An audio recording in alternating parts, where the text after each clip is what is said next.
Hello दोस्तों, मैं रोहन पांडे आपके अपने YouTube चैनल गणित तक में आपका स्वागत करता हूं। यदि आपने चैनल को अभी तक सब्सक्राइब नहीं किया तो प्लीज सब्सक्राइब करें और वीडियो अंत तक देखें।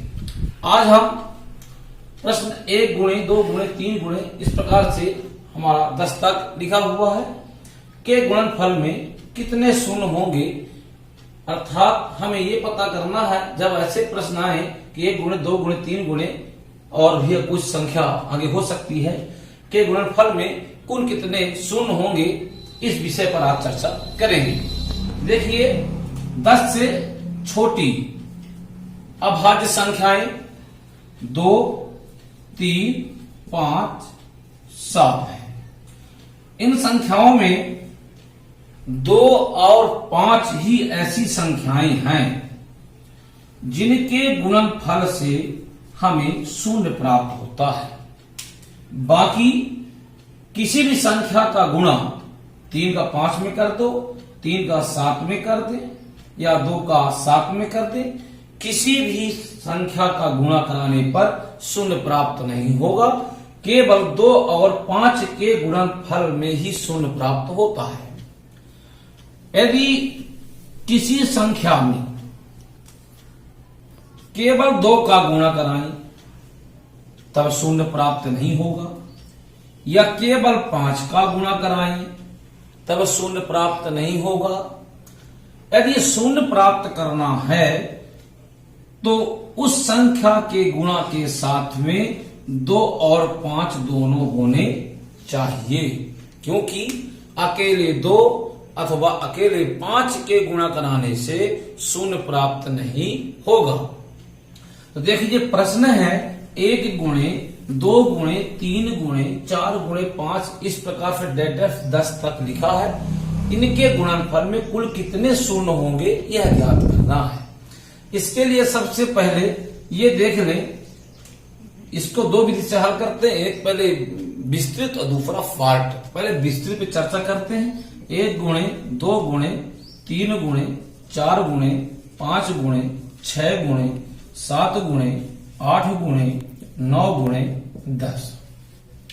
अब देखिए, 4 में हमें 2 मिल जाएंगे, 6 में 1 2 और 1 3, 8 में 3 ठो 2 मिलेंगे, 9 में 2 3 और 10 में 1 2 1 5। अब इसमें देखेंगे कि 5 कितनी बार है। तो 5 हमें 2 बार प्राप्त हो रहा है। 5 2 बार प्राप्त हो रहा है, तब हमें 2 भी 2 बार लेना पड़ेगा, तभी गुणन में 10 आएगा। अब देखेंगे कि 5 2 बार 2 2 बार, अर्थात इस संख्या के गुणा कराने पर हमें 0 0 2 बार प्राप्त होगा। 0 2 बार प्राप्त होगा, अर्थात दी गई हुई संख्याओं का गुणनखंड कर दें, और गुणनखंड में जितने बार 5 हो उतने बार 2 होना चाहिए। अर्थात ये भी कहें जितने बार 2 हो उतने बार 5 होना चाहिए। चूंकि यहां पर 2 ज्यादा है, 5 उतने बार नहीं है, इसलिए हमने कहा कि जितने बार 5 हो उतने बार 2 हो। तो देखेंगे कि हमको 5 2 बार मिला, तो 2 भी 2 बार हमको लेना पड़ेगा। इस प्रकार से इस संख्या के गुणनफल में शून्य 2 बार प्राप्त होगा। अब देखते हैं शार्ट विधि से। शार्ट विधि के लिए हम सबसे पहले देखते हैं, अंत में लिखा है 10, यानी इसमें कुल 10 संख्याएं हैं। 10 संख्याएं हैं। इस 10 संख्याओं में 5 से भाग कराएंगे तो 5 दूनी 10, यानी शून्य जो शून्य है वो 2 बार प्राप्त होगा। 2 बार प्राप्त होगा। दूसरा प्रश्न देखते हैं।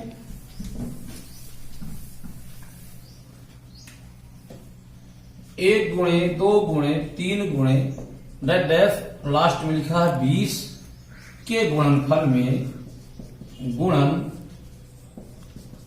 फल में कितने शून्य होंगे, कितने शून्य होंगे। प्रश्न है कि 1 गुणे 2 गुणे 3 गुणे डैश डैश, लास्ट में लिखा है 20 गुणा 20 के गुणनफल में कितने शून्य होंगे।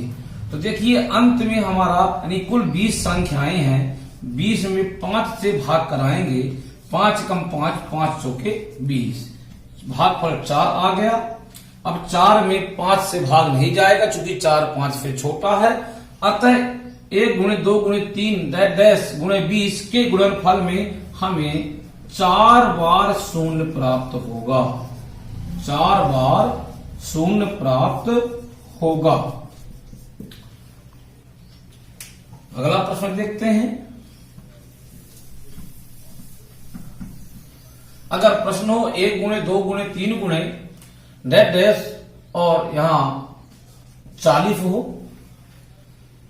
तब हमें देखने पर मिला कि कुल 40 संख्याएं हैं, तो 40 बटे 5, 5 एकम 5, 5 8 40 यानी 8 प्राप्त हुआ। अभी 8 5 से बड़ा है, अतः 8 में 5 से भाग चला जाएगा, तो 8 में 5 से भाग कराया तो भागफल 1 बार जाएगा, 5 एकम 5 शेष फल 3 बचेगा, तो भागफल 1 बार, जो भागफल प्राप्त होगा उसे यहां पर लिख देंगे। अब देखते कि 8 और 1 को जोड़ देते हैं तो 8 1 9 यानी 9 बार शून्य प्राप्त होगा, 9 बार शून्य प्राप्त होगा, यानी इसके गुणनफल में जो कुल शून्य है वो 9 शून्य आएंगे।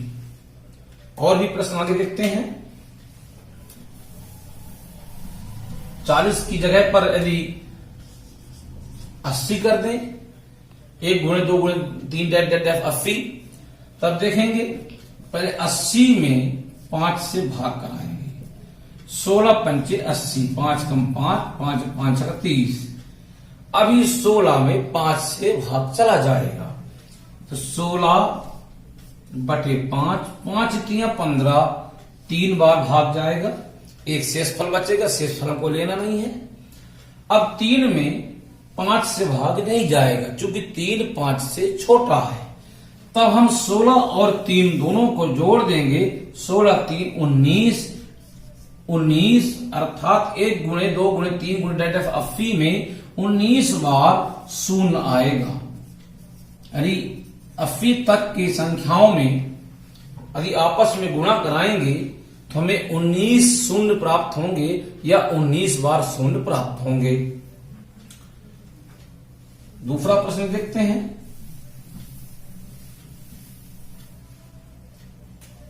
1 गुणे 3 गुणे 5 गुणे 7 गुणे डैश डैश गुणे 99। अब देखते हैं कि जितनी भी संख्याएं दी हुई हैं विषम संख्याएं हैं, 1 गुणे 3 गुणे 5 गुणे 7 गुणे डैश डैश गुणे 99, जो भी संख्याएं लिखी गई हैं विषम संख्याएं लिखी गई हैं। इन संख्याओं में से 5 तो है लेकिन 2 एक बार भी नहीं है, एक बार भी नहीं है।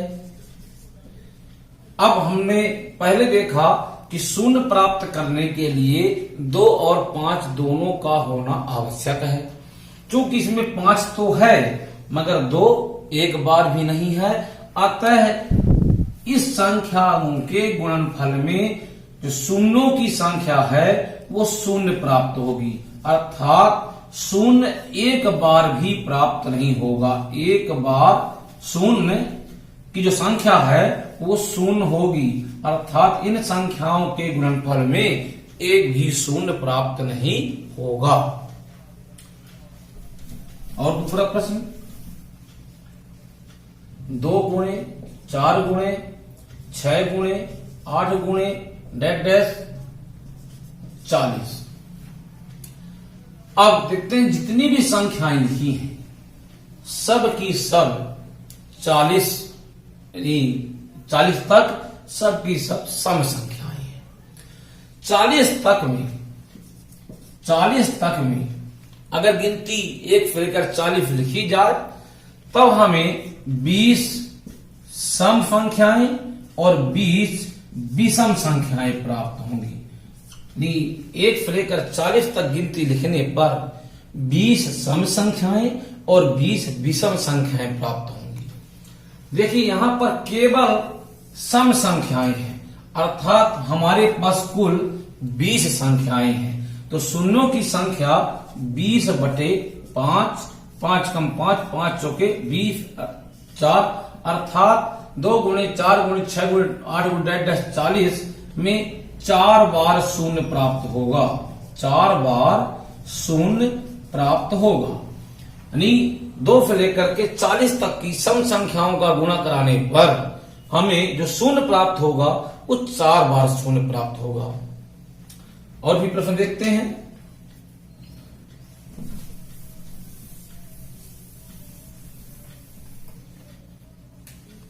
1 गुणे 2 गुणे 3 गुणे लास्ट में 500। 1 से लेकर 500 तक की संख्याओं का गुणनफल कराने पर कितने बार शून्य प्राप्त होगा। इसके लिए हम देखेंगे कि हमारे पास कुल 500 संख्याएं हैं, क्योंकि संख्या गिनती हमारी 1 से लेकर 500 तक लिखी है। तो हमारे पास कुल 500 संख्याएं हैं। तो 500 में 5 से भाग कराने पर भागफल 100 प्राप्त होगा।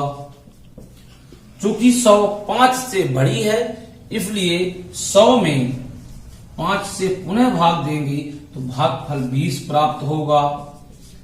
20 5 से बड़ी है, अतः 20 में पुनः 5 से भाग कराएंगे। 5 कम 5, 5 चौके 20, भागफल 4 आएगा। और 4 5 से छोटा है, अतः भाग की क्रिया यहां से बंद हो जाएगी। अब हम इन तीनों संख्याओं को जोड़ दें। 100 धन 20 धन 4 124, अर्थात 1 से लेके 500 तक की संख्याओं का गुणा कराने पर 124 बार शून्य प्राप्त होगा। 124 बार शून्य प्राप्त होगा। देखिए कुछ प्रश्न और हैं।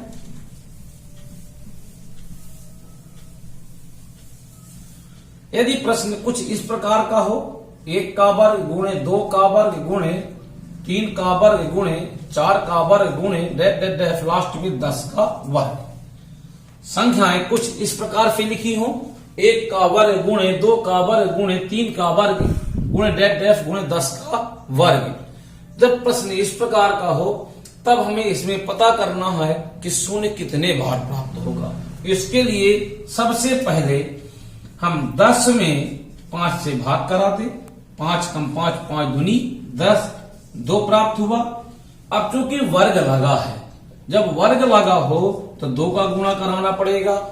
यदि वर्ग लगा है तो 2 से गुणा कराएंगे। 2 दूनी 4, यानी 4 बार शून्य प्राप्त होगा। तो दी गई संख्याओं के गुणनफल में गुणा कराने पर हमें 4 बार शून्य प्राप्त होगा। यदि इसी प्रश्न में वर्ग के स्थान पर क्यूब लगा हो, तब हमें पता करना है कि दिए गए प्रश्न में जो संख्याएं दी हैं इनके गुणनफल में कुल कितनी बार शून्य आएगा। इसके लिए हम सबसे पहले 10 में 5 से भाग करा दें। 5 कम 5, 5 दूनी 10, 2 प्राप्त हुआ। अब चूंकि क्यूब लगा है, क्यूब लगा होने पर 2 में हम 3 से गुणा कराएंगे। जो संख्या भागफल में प्राप्त होगी उस भागफल में प्राप्त संख्या में 3 का गुणा कराना पड़ेगा। 2 3 6, यानी 6 बार शून्य प्राप्त होगा। 6 बार शून्य प्राप्त होगा। और भी कुछ प्रश्न देख लेते हैं।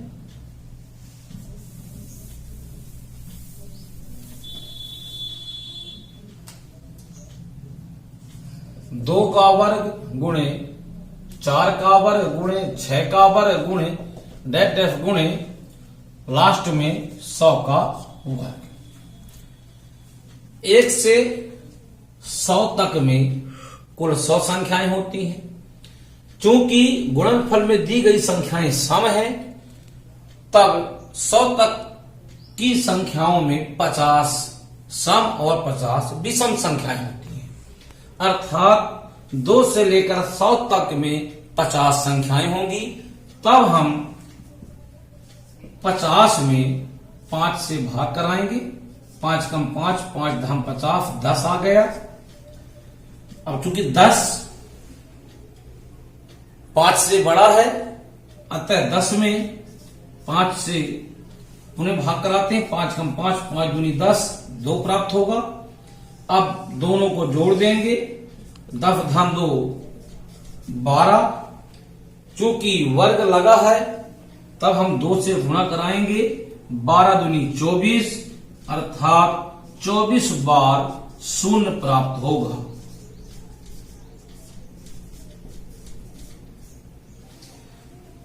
तो दोस्तों, यदि इस प्रकार के प्रश्न हमें मिले तो हम इसी विधि से बहुत ही आसानी से ज्ञात कर सकते हैं।